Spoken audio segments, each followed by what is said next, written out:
Hey, what's up guys? Independent horror filmmaker here, Jody S. Dean, writer, director, filmographer, you name it, I do it when it comes to horror films.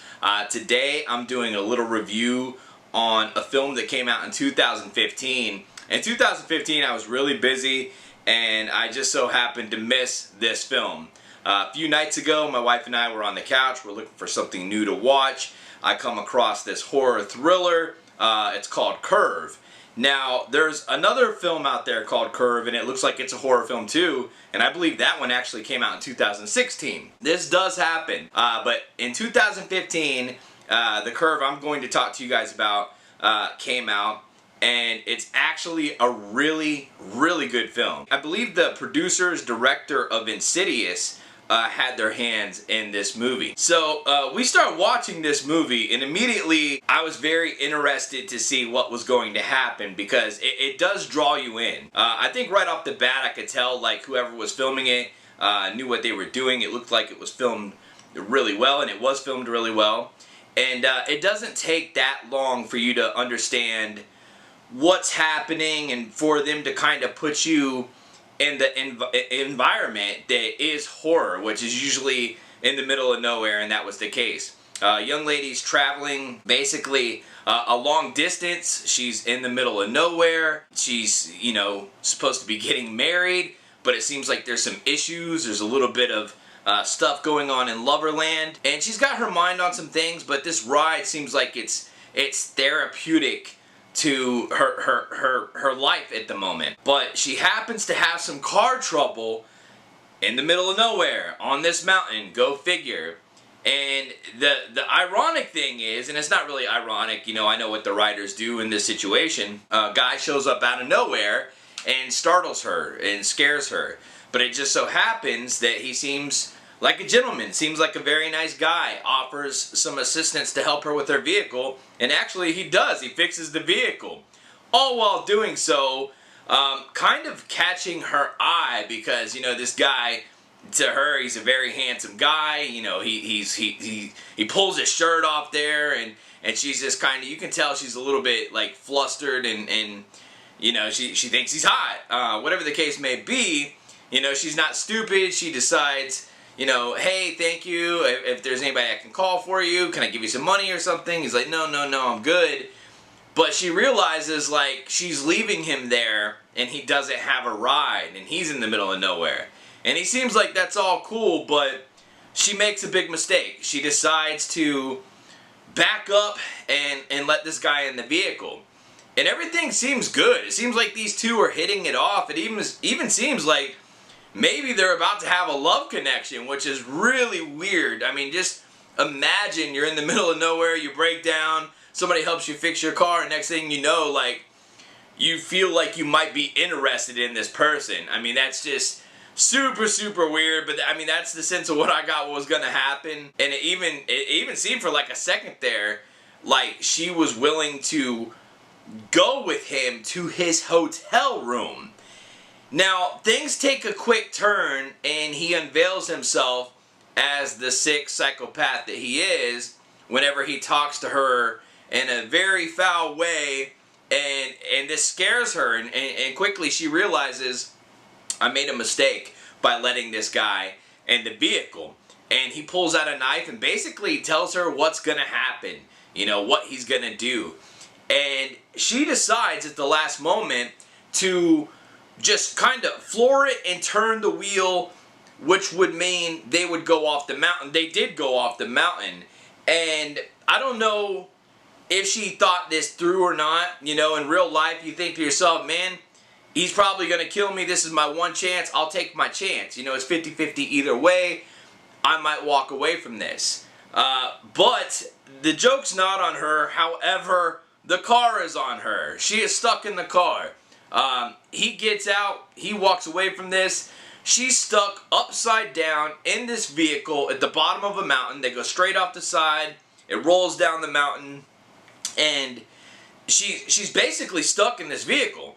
Now, at this moment here, I thought he was just going to kill the girl, but that would mean that this movie would be very short, it'd be over in a jiff, and that's not the case. He decides to toy with this girl. he comes back day after day, just basically taunting her, giving her shit, basically torturing her mentally. So, you know, she's in this position where she has to figure out how to survive.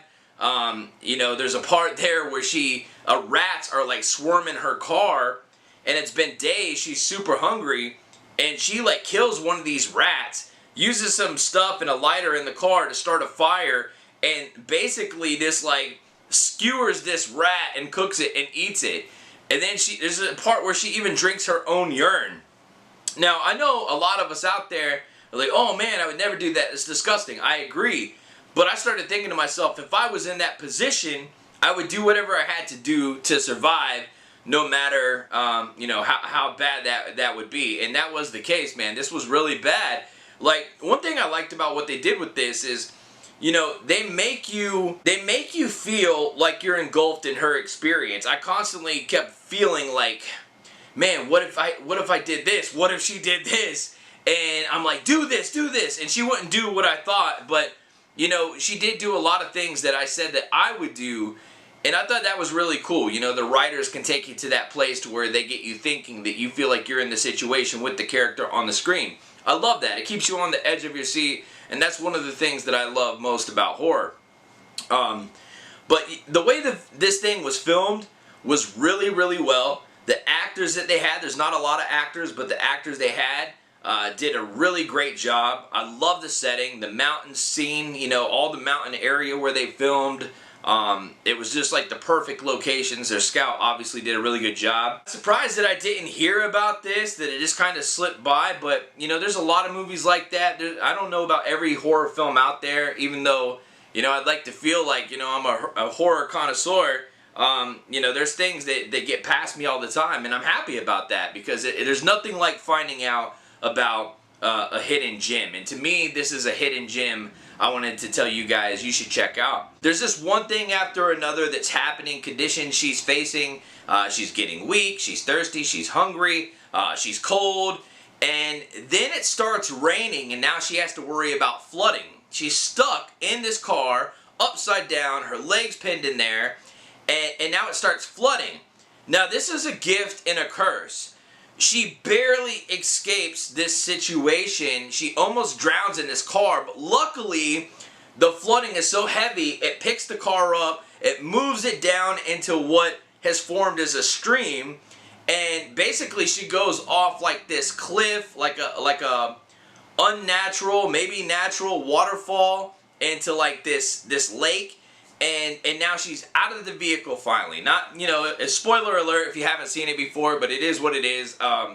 You know, for the first time in the movie, it seems like she's possibly going to make it through this. Now, even though she has now got free from the car, she still has to figure out how to get out of these woods. Again, this all takes place in the middle of nowhere. It looks like the Grand Canyon pretty much, right? As she's trying to get out of these woods, she comes across a house, and she decides to keep going, but she hears screaming coming. And she realizes this sick, you know, guy that's been basically this hitchhiker that has been mentally torturing her and could have helped her but hasn't. It's just kind of waiting for her to die. You know, is probably torturing this family that she hears screaming bloody murder in there. So she ends up being a Captain Save-A-Ho, and you know, for the first time in the film, she gets a little bit of revenge. This guy gets what's coming to him, and this is where some of the more of the real horror happens. You know, you get to see what this guy's been doing to this family in this house. He took this local sheriff, and he's got him in there. He just killed him right in front of her eyes. You know, she's hiding, trying to get people free. And basically, you know, it ends with her getting a little bit of revenge. I don't want to give it away completely, but it's a really, really great film, man. Keeps you on the edge of your seat. And, you know, as a filmmaker myself, I always look at things from two different angles. I look at it from a filmmaker perspective. You know, I'm looking at the color correction. I'm looking at the way they film it. I'm listening for the sound. I want to know what kind of ambiances they use, what kind of soundtrack they got. I'm looking at the way this thing unfolds, you know, little things that directors tell actors to do, you know, just the way they pull their hair over their ear, the way that they give a certain kind of look, the way they react. I'm looking for them director tips, and I'm also paying attention to the storyline, and I'm like, yo, they did some really unique stuff with this script, with this story. Way different than my style, and I loved it.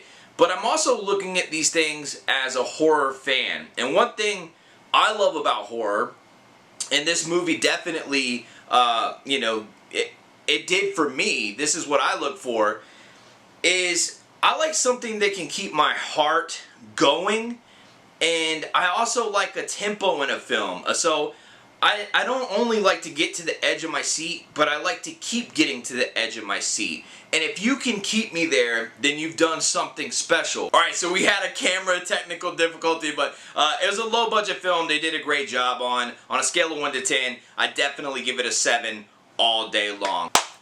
My name's Jody Dean, this is The Scream Scene. Make sure you smash that thumbs up, comment below, share this on social media. I post every week right here, but until next time, sweet nightmares.